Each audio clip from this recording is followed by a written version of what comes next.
Kuwait की currency दुनिया की सबसे मजबूत करेंसी है क्योंकि एक कुवैती दिनार 3.26 यूएस डॉलर के बराबर है, जिसने दुनिया की मोस्ट पावरफुल कंट्री यूएसए की करेंसी को भी पीछे छोड़ दिया है। मगर इस मुल्क की करेंसी इतनी तगड़ी कैसे हुई? 1938 में जब यहाँ क्रूड ऑयल के बड़े ज़खायर दरियाफ्त हुए थे तो इस डिस्कवरी ने कुवैत की करेंसी को 4 चांद लगा दिए थे। फिर 1946 में कुवैत ने इस क्रूड ऑयल को एक्सपोर्ट करना शुरू किया और देखते ही देखते कुवैत की करेंसी आसमान से बातें करने लगी। कुवैत के लोग अब इतने अमीर हो चुके थे कि उनको अब बड़े बड़े इंफ्रास्ट्रक्चर्स और आलीशान घरों की जरूरत महसूस होने लगी। मगर इस कंट्री के रेगिस्तानों के ऊपर रोड्स, बिल्डिंग्स और इंफ्रास्ट्रक्चर्स बनाना काफी मुश्किल टास्क था। लेकिन अब इन रेगिस्तानों में ऐसा सिटी बनने जा रहा है जिसमें हर एक शहरी को अपने घर के बाहर प्राइवेट बीच की एक्सेस दी जाएगी। इस सिटी को 200 किलोमीटर लंबी कनाल्स की शेप में बनाया जा रहा है जो साहिल से जाकर मिलती है। लेकिन सवाल यह है कि इस कंट्री ने ऐसे कॉम्प्लेक्स सिटी को बनाने का इतना महंगा तरीका चुना ही क्यों?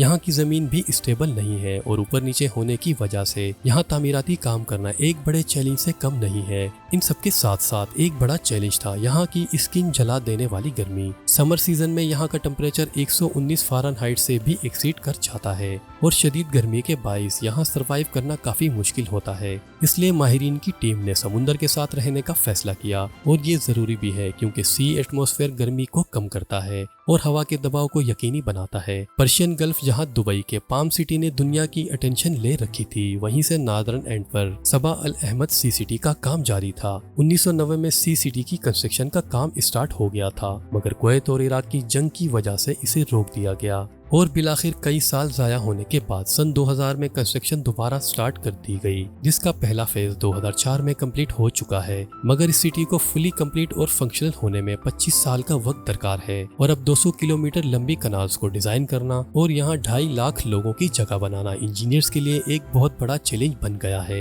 यह पाम सिटी की तरह का प्रोजेक्ट है, लेकिन इनमें फर्क ये है कि जहाँ पाम सिटी आइलैंड के लिए रेगिस्तान को सी पर शिफ्ट किया गया था, ठीक इसके ऑपोजिट सी सिटी के लिए सी को ही डिजर्ट में शिफ्ट किया जाना था, जो इंजीनियर्स के लिए एक बहुत बड़ा चैलेंज बन गया था। इसी प्रॉब्लम को सॉल्व करने के लिए इंजीनियर्स ने एक तरीका निकाला। उन्होंने सी सिटी को एक स्टार्ट लाइन में बनाने के बजाय कनाल्स में डिवाइड कर दिया, जिससे हर इलाके में सी वाटर पहुंच सकता है। अगर आप इन डोरी नुमा कोर्स को सीधा करके देखें तो ये बहुत ज्यादा जगह घेर सकते थे, मगर इस आइडिया को यूज करके बहुत कम स्पेस में बहुत ज्यादा लोगों की जगह बन सकती है। इस प्रोजेक्ट को समुद्र में होने की वजह से नेचुरल फोर्सेस से भी बचाना जरूरी था। ये सिटी जो अल खैर नामी जगह पर बनाया जा रहा था, जहां पानी का लेवल अप और डाउन होता रहता है। इस समुद्री बहाव का फायदा उठाते हुए इंजीनियर्स ने एक मास्टर प्लान तैयार किया, जिसको सुनकर आप हैरान रह जाएंगे। इंजीनियर्स को सी वाटर का बहाव मुसलसल जारी रखना था, क्योंकि पानी अगर एक जगह स्टेबल हो जाए तो इसमें अलगाए जैसे बैक्टीरिया पैदा हो सकते हैं जो वाटर क्वालिटी को खराब और इसमें बदबू पैदा कर देते हैं।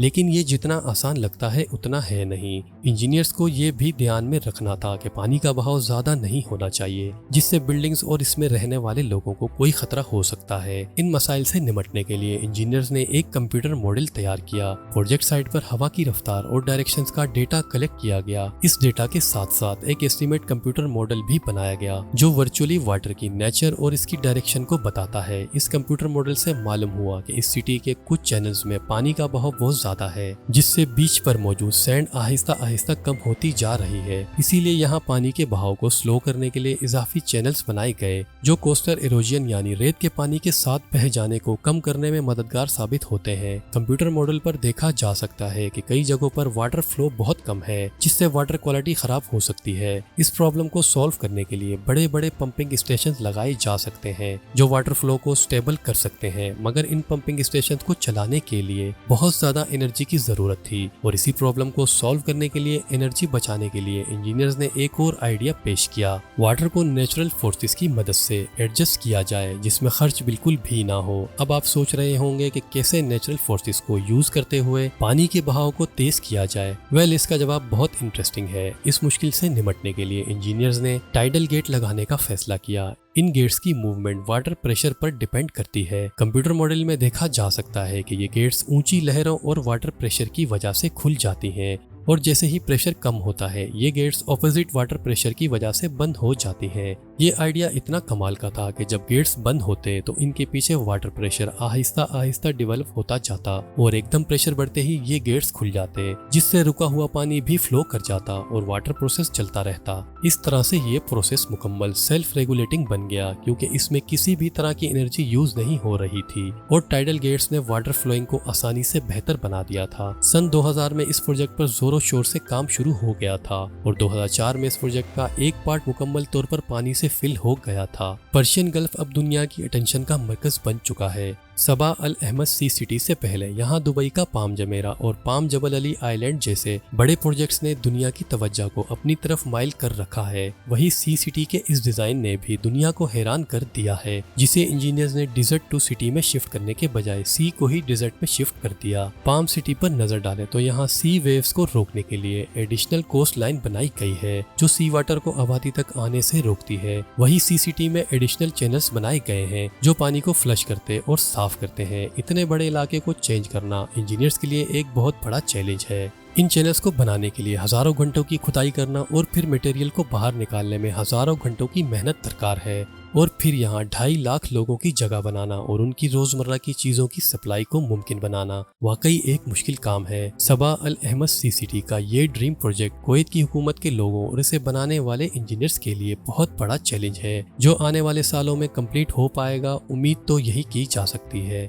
अनकवर टीवी की वीडियोस को लाइक और शेयर जरूर करें, चैनल को सब्सक्राइब करें, बेल नोटिफिकेशन को दबाएं। वीडियो को देखने का बेहद शुक्रिया। अल्लाह हाफिज।